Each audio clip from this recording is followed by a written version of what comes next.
Hello दोस्तों, स्वागत है आपका अपने यूट्यूब चैनल आइकॉनिक इन्फॉर्मेशन में। तो आज हम पॉलिटी का सेट 4 के बारे में बात करेंगे। और कुछ दिन से हम बिजी थे, इसलिए वीडियो नहीं बन पा रही थी, और अब मेरा कोशिश रहेगा कि वीडियो कंटिन्यू हम देते रहें। जैसे देखिए, आज का पहला क्वेश्चन है कि आपको कि पहला राष्ट्रीय स्मारकों की रक्षा करना सरकार का कर्तव्य होगा वह है, तो इसकी चर्चा कहाँ है ये बताना है। तो इसका आपको सही आंसर हो जाएगा नीति निर्देशक तत्व में इसकी चर्चा है, और ये आर्टिकल आपको 49 में इसकी चर्चा है। सो भी बात आपको याद रखना पड़ेगा। चलिए अब चलते हैं क्वेश्चन नंबर 2 के बारे में बात करते हैं कि संविधान का कौन सा अनुच्छेद कार्यपालिका एवं न्यायपालिका को अलग करती है। तो इसका आपको सही आंसर हो जाएगा 2 नंबर का अनुच्छेद 50। इसकी चर्चा आपको अनुच्छेद 50 में है कि ये जो कार्यपालिका है वो न्यायपालिका से अलग रहेगी। अब चलिए चलते हैं क्वेश्चन नंबर आपको 3 के बारे में बात करते हैं। इसमें है कि संविधान के किस अनुच्छेद के अंतर्गत सिखों द्वारा कृपान धारण करना धार्मिक स्वतंत्रता का अंग माना गया है। तो 3 नंबर का आपको सही आंसर हो जाएगा ये 2 नंबर अनुच्छेद 25 में इसकी चर्चा है। और इसी में आपको हिंदू को टीक और मुस्लिम को दाढ़ी रखने की भी स्वतंत्रता है। चलिए अब चलते हैं क्वेश्चन नंबर आपको 4 के बारे में बात करते हैं। इसमें है कि भारतीय संविधान में संशोधन करके शिक्षा का अधिकार कब जोड़ा गया है। तो ये हो जाएगा आपको 4 नंबर का सही आंसर हो जाएगा ये 1 अप्रैल 2010 को जोड़ा गया। और एक बात और आपको बता दें कि ये कब जोड़ा गया, तो ये आपको 86वां संविधान संशोधन में इसकी चर्चा है। ये 86वां संविधान संशोधन हुआ था, उसमें इसकी चर्चा है। और इसमें यही चर्चा है आपको कि 6 से 14 वर्ष के बच्चों को निःशुल्क शिक्षा दी जाएगी। अब चलिए चलते हैं क्वेश्चन नंबर आपको 5 के बारे में बात करते हैं कि मौलिक अधिकार में संशोधन करने में कौन सक्षम है। तो 5 नंबर का आपको सही आंसर हो जाएगा ये संसद हो जाएगा। ये मौलिक अधिकार में सिर्फ संसद ही संशोधन कर सकता है। चलिए अब चलते हैं क्वेश्चन नंबर 6 के बारे में बात करते हैं। 5 नंबर हो गया। 6 में है कि बंदी बनाए गए व्यक्ति के मौलिक अधिकार की रक्षा किस अनुच्छेद से प्रदत्त है। तो इसका आपको सही आंसर हो जाएगा 6 नंबर का ये अनुच्छेद 22। मतलब जिसे बंदी बनाया गया है या जिसे गिरफ्तार किया गया है उसके गिरफ्तारी से संरक्षण की चर्चा कहाँ है ये बात आपको बताना है। तो उसका हो जाएगा 22 नंबर अनुच्छेद 22 में इसकी चर्चा है।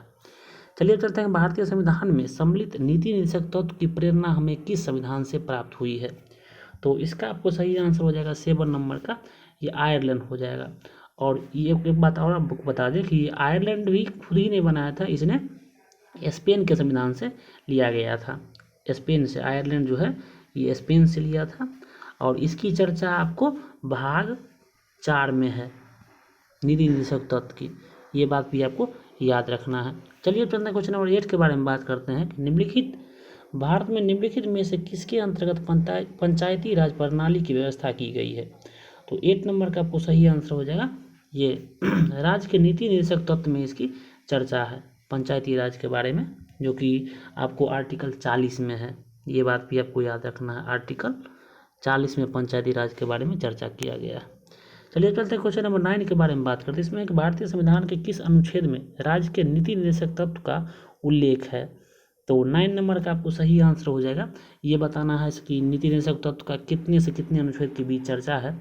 तो 9 नंबर का सही आंसर आपको हो जाएगा ये 36 से 51 तक है, जो कि भाग 4 में इससे पहले भी हम चर्चा कर चुके हैं। भाग 4 में 36 से 51 तक अनुच्छेद दिया गया है। अब अगला क्वेश्चन 10 नंबर की भारत के प्रत्येक नागरिक का कर्तव्य होगा प्राकृतिक पर्यावरण का संरक्षण एवं सुधार शामिल है, कौन से अनुच्छेद में इसकी चर्चा है। तो 10 नंबर का आपको सही आंसर हो जाएगा ये 48 के क में। और इसे आपको संविधान संशोधन द्वारा जोड़ा गया था, ये बात भी आपको याद रखना है। ये आपको 42वां संविधान संशोधन 1976 में आपको सरदार स्वर्ण सिंह समिति की सिफारिश पर इसको जोड़ा गया था, ये बात भी आपको याद रखना है। और उस समय इंदिरा गांधी प्रधानमंत्री थी, और उसी समय आपको मौलिक कर्तव्य भी जोड़ा गया था। ये 42वां संविधान संशोधन 1976 द्वारा है, क्योंकि उस समय आपको बहुत बड़ा संशोधन हुआ था संविधान में, इसे मिनी कॉन्स्टिट्यूशन भी बोला जाता है 42वां संविधान संशोधन को। चलिए अब चलते हैं क्वेश्चन नंबर 11 के बारे में बात करते हैं कि भारतीय संविधान कैसा है। तो भारतीय संविधान आपको इसका सही आंसर हो जाएगा ये 4 नंबर, ये अंशतः कठोर और अंशतः लचीला है, न कि मतलब ज़्यादा कठोर और न ही ज़्यादा लचीला है। ये अंशतः कठोर और अंशतः लचीला है। इसका 11 नंबर का आपको 4 नंबर आंसर हो जाएगा। चलिए चलते क्वेश्चन नंबर 12 के बारे में बात करते हैं। निम्नलिखित में से कौन सा राज्य का सबसे महत्वपूर्ण तत्व है? तो इसका आपको सही आंसर हो जाएगा 12 नंबर का संप्रभुता। संप्रभुता का मतलब आपको ये हो जाता है 3rd नंबर ऑप्शन। इसका मतलब ये हो जाता है कि राज्य अपना कोई भी डिसीजन किसी के प्रभाव में आकर नहीं लेगा, वो अपना कोई भी निर्णय लेने के लिए पूर्ण रूपेण स्वतंत्र है, यही संप्रभुता कहलाती है। जो कि आपको जैसे भारत है, तो भारत का कोई राज्य पूरी तरह से स्वतंत्र नहीं है, स्टेट जिसे कहते हैं, मगर भारत देश पूरी तरह से स्वतंत्र है अपना कोई भी फैसला लेने के लिए, उस पर कोई बाहरी दबाव नहीं काम कर सकता है। चलिए अब चलते हैं क्वेश्चन नंबर 13 के बारे में बात करते हैं कि भारतीय संविधान में नागरिकता के प्रावधान कब लागू हुए? तो इसका आपको सही आंसर हो जाएगा ये 2nd नंबर ऑप्शन। 1955 में ये नागरिकता संबंधी जो प्रावधान जोड़ा गया था, ये 1955 में जोड़ा गया था। चलिए अब चलते हैं क्वेश्चन नंबर 14 के बारे में बात करते हैं। इसमें है कि किस देश में दोहरी नागरिकता का सिद्धांत स्वीकार किया गया है? तो इसका आपको सही आंसर हो जाएगा ये 14 नंबर का, ये संयुक्त राज्य अमेरिका में इसकी मतलब इसके बारे में बोला गया है कि जैसे आप राज्य के भी नागरिक हैं और उस देश के भी नागरिक हैं, मगर भारत में क्या है कि आप देश के नागरिक हैं और राज्य के वासी हैं, न कि आपको दोहरी नागरिकता दिया गया है। इसमें आप सिर्फ देश के नागरिक हैं, यही भारत के बारे में बोला गया है। ये बात भी आपको याद रखना है, जबकि संयुक्त राज्य अमेरिका में ऐसा नहीं है, उसमें है कि आप राज्य के भी नागरिक हैं और देश के भी। चलिए चलते हैं क्वेश्चन नंबर 14 के बारे में बात करते हैं। इसमें है कि भारत में एकल नागरिकता की अवधारणा अपनाई गई है, तो इसके बारे में बताना है कि ये कहाँ से लिया गया है।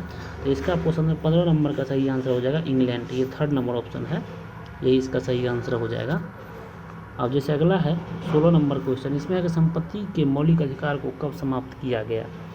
तो इसका आपको सही आंसर हो जाएगा ये 1st नंबर 1978 संविधान मतलब 1978 में 44वें संविधान संशोधन, जिस समय में मोरारजी देसाई का सरकार था, उसी समय आपको संपत्ति का अधिकार को मौलिक अधिकार से हटाकर 300 के को में डाल दिया गया। ये बात भी आपको याद रखना है। अब जो संपत्ति का अधिकार मौलिक अधिकार नहीं, एक कानूनी अधिकार हो गया है, जो कि सरकार छीन सकता है, कोई आदमी नहीं। अब अगला है आपको 17 नंबर के संविधान के किस प्रावधान द्वारा अस्पृश्यता का उन्मूलन किया गया है? तो इसका आपको सही आंसर हो जाएगा 17 नंबर का, ये 3rd नंबर ऑप्शन हो जाएगा अनुच्छेद 17। ये अनुच्छेद 17 में अस्पृश्यता का जो है छुआछूत का अंत के बारे में उल्लेख किया गया है कि आपके साथ कोई भेदभाव नहीं कर सकता है इस आधार पे। अगला है 18 नंबर की भारत के संविधान का कौन सा अनुच्छेद कानून के समक्ष समानता से संबंधित है?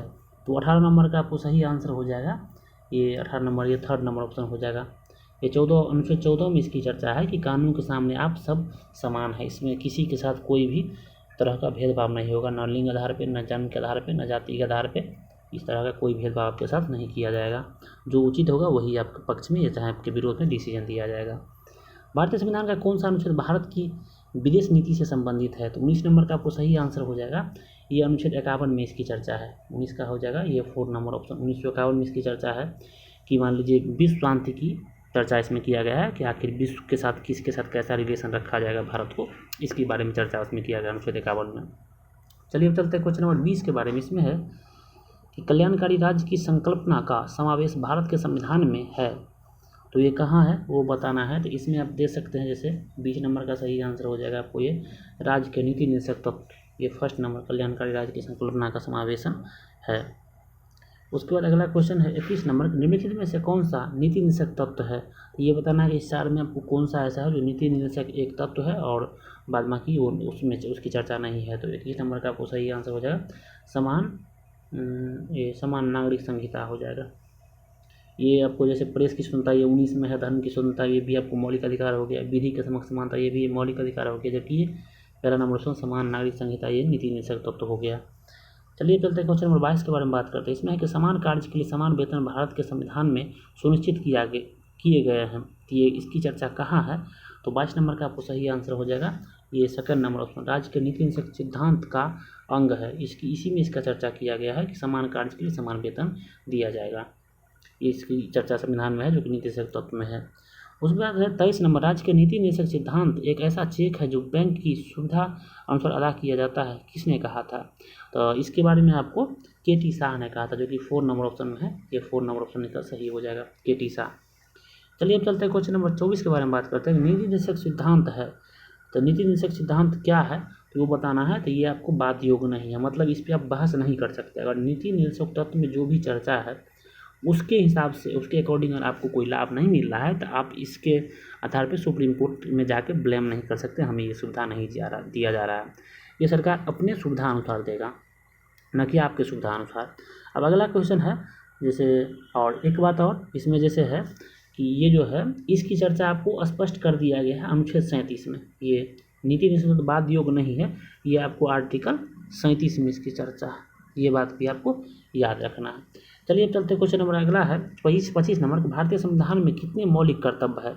तो इसके बारे में जैसे मौलिक कर्तव्य आपको 11 है, मूल संविधान में एक भी नहीं था। ये आपको 42वां संविधान संशोधन 1976 द्वारा जोड़ा गया।